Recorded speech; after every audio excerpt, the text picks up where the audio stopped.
Welcome to the Improve81 podcast series. I'm Ken Slack, Communications Coordinator for the Interstate 81 Corridor Improvement Program. Now, as part of the CIP, the Virginia Department of Transportation plans to construct truck climbing lanes at Weyers Cave near the Augusta-Rockingham County line, and as part of the same project, make interchange improvements at exit 235. We'll get all the details from Dave Covington, VDOT's I-81 Program Delivery Director, and Jennifer Hoover, VDOT Stanton District Engineer, who's managing the Weyers Cave Truck Climbing Lanes project.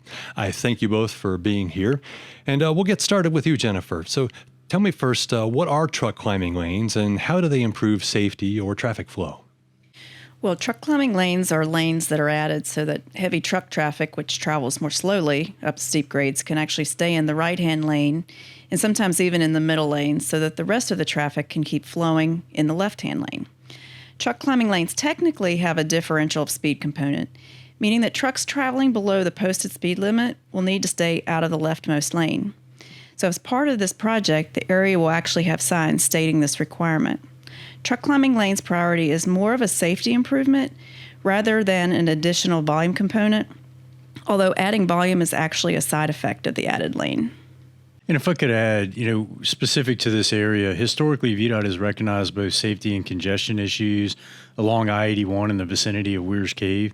The I-81 Corridor Improvement Plan highlights that the steep grades along I-81 in both the northbound and southbound directions, coupled with very heavy truck traffic, results in increase in congestion levels as well as frequency of crashes. When trucks attempt to climb a steep grade, such as those in the Weyers Cave area, they are slowed. Passenger vehicles are not affected nearly as much by the steeper grades and continue to maintain the speed limit. There are two problems that are a result of the speed differential between the passenger vehicles and the heavy trucks. The first is obvious: congestion. Congestion increases driver frustration and often results in erratic behavior such as unsafe lane changes or trying to drive much faster than the speed limit to pass trucks. The second problem is that drivers of passenger vehicles often have a hard time judging the speed of the heavy trucks. This can result in rear-end collisions because by the time the driver of the passenger vehicle realizes how slow the truck is moving, it is already too late. Truck climbing lanes help to alleviate these problems by restricting trucks to the right lane and the middle lane when they are traveling well below the speed limit. Drivers of passenger vehicles can utilize the left lane to pass the slower moving trucks much more safely. The result is that everyone remains calm and vehicles can separate by the speed at which they climb a steep grade. And I think whether you drive a truck or a passenger vehicle, you've probably been in that kind of situation before. So I think folks intuitively know that truck climbing lane can be helpful and maybe ease some of that frustration that we get on the steep grades on the interstate. So Jennifer, can you tell us about some other examples of similar projects and how they've proven valuable? Sure. Of course, there's examples of effective truck climbing lanes all over the country, but we have quite a few here along the 81 corridor. For example, in the Lexington, Rockbridge County area, there is a truck climbing lane in the northbound direction from exit 195 to approximately mile marker 202. This was constructed for the same reasons as the Weyers Cave truck climbing lanes, which is to improve safety and reduce congestion, which are two of the objectives of the I-81 CIP. This truck climbing lane in Rockbridge has met its intended purpose of reducing crashes and congestion. Yeah, and another example is in Montgomery County in the southbound direction between Ironto at exit 128 and Christiansburg, exit 118. Christiansburg Mountain presents some of the greatest challenges along the I-81 corridor when it comes to steep grades and sharp curves. Again, the project was constructed to enhance safety and reduce congestion. Similar to the Lexington area truck climbing lanes, these have performed very well and have reduced crashes and congestion. If you have driven this section of I-81 before and after the construction of the truck climbing lane project, you will likely agree that driving southbound over Christiansburg Mountain is a much more relaxing experience now than it was before construction. This alone helps to enhance safety because a calm and relaxed driver is much safer than one that is under a lot of stress. Hard to argue that. So Jennifer, back to the Weyers Cave area. Can you tell us exactly where these truck climbing lanes will be located? Sure. They'll be located in the northbound direction from mile marker 234.1 to 237.7, and in the southbound direction from mile marker 237.9 to 234.2.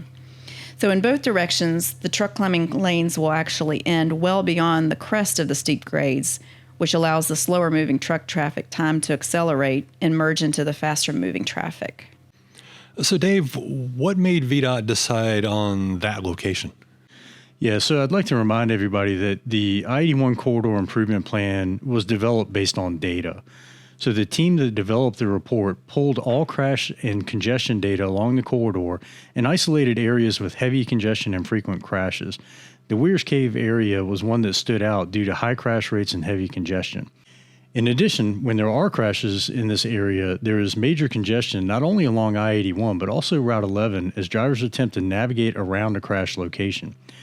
As a result, the team looked closer at the data and recognized that the steep grades were contributing to the safety and congestion issues. The logical solution was to provide truck climbing lanes to help separate faster-moving passenger vehicles from slower-moving heavy trucks. Now, obviously, we've been talking a lot about these truck climbing lanes, and that is the bulk of this project. But Jennifer, it also includes some improvements at Exit 235 in that same area. So tell us what those are and how they fit in with the overall project. So the northbound and the southbound deceleration and the northbound acceleration lanes will be extended to meet federal design guidelines. The southbound acceleration lane will not be extended since it currently meets these federal guidelines and does not produce the number of crashes that the other ramps do at this interchange. The purpose of extending the deceleration and acceleration lanes is to provide more space for vehicles that are exiting the interstate to slow down and for vehicles that are entering the interstate to speed up to near interstate speeds before merging into a lane. Interchanges are conflict points, which usually increase the number of crashes. The intent of extending the deceleration and acceleration lanes to federal guidelines is to reduce the number of crashes at these conflict points. This improves safety and reduces congestion that occurs as a result of these slower moving vehicles. Seems like a lot of consistency here with the truck climbing lanes and with the ramp extensions. It's minimizing those conflicts that can result from differentials in speed. And it does seem like anytime we have a significant project on I-81, we're also talking about, as part of that, replacing or widening bridges. So, Jennifer, we know that there are some in this project area. Are they going to be replaced? Well, the bridges in both directions over Naked Creek will be widened but not replaced. After review of the most recent bridge inspection reports and discussions with VDOT bridge engineers, it was decided that both bridges are in a condition where they do not need full replacement. This is helpful since it also allows us to reduce the cost of the project while not impacting the project's benefits. In addition to widening the bridges, the project will provide any rehabilitation or repair that might be needed in order to extend the life of the bridge. Another bridge in the project area is Dice Spring Road, which passes over 81. This bridge is not being modified or replaced since there is enough room to build the truck climbing lanes beneath it. There are also bridges crossing a railroad located just south of Exit 235. However, this project does not extend that far south, so these bridges will not be impacted by the project. Now, speaking of project impact, one of the things we always make sure we talk about are potential effects on the environment. So, Dave, what are some of the concerns that VDOT is taking a close look at here? Yeah, as with most projects in this area, bats are of a concern. We are currently doing a bat study to determine if there are any endangered or protected bats in the area. If there are, there will be time of year restrictions on tree removal as well as potentially any bridge work, since bats do like to roost beneath our bridges. Another environmental concern that is being addressed through the design of the project is the karst geology. So karst geology means that there is a good chance that there are caves within the area. We do know that there are a number of caves and sinkholes in close proximity to the project. Karst geology creates a number of problems such as bridge foundation complications and drainage. Drainage is one of the primary concerns in this area, as it is suspected that sinkholes may be leading to the aquifer that provides water for the Weyers Cave area. The drainage and stormwater management plans will take this into account and ensure that roadway runoff does not drain directly into a sinkhole. Stormwater management practices will provide opportunities for natural infiltration, controlling the amount of runoff, as well as enhancing the quality of water that will eventually leave the roadway. Kind of feel like we could do a separate podcast just on karst geology and the impacts that it can have on projects in this part of Virginia. But we'll put that aside for another day. But in the meantime, Jennifer, tell us about the cost and schedule for this particular project. Well, we are currently working on the design and the engineering portion of the project, and we hope to have this part finalized by the end of 2022. After that, we'll start with the right-of-way acquisition and relocating utilities. But I want to stress to everyone that construction will primarily take place within VDOT's existing right-of-way. In other words, we're going to minimize our footprint by widening to the inside toward the median wherever possible. The advertisement for construction will be in late 2024, so construction will start in 2025. And the estimated cost for the entire project, which includes design, right-of-way, and construction, is slightly over $127 million. Good size project. David, is always a challenge to keep traffic moving safely and minimize backups as well during construction. So how will VDOT try to do that on this project? So with all of VDOT's significant projects, a transportation management plan will be developed for the project. The transportation management plan will include specific strategies for management of traffic during construction. The underlying principle of the traffic management plan is to maintain 2 lanes of traffic during heavy volume hours, generally aligning with the morning and evening commuting hours. The nature of the project also provides opportunities for installation of barrier walls so that work can be performed during daytime or nighttime hours with secured separation of construction workers and drivers.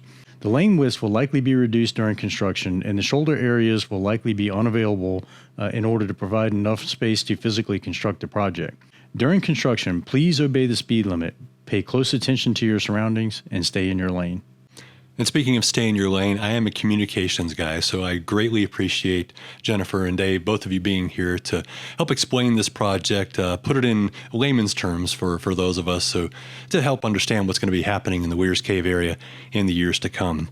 So, Project Manager Jennifer Hoover and Program Delivery Director Dave Covington, thank you both for sharing the details about the I-81 Weyers Cave truck climbing lanes and Exit 235 project. We're going to need a nickname for this one because that's a long one. But we have some time to work on that. But I also would like to thank our listeners of the Improve 81 podcast series.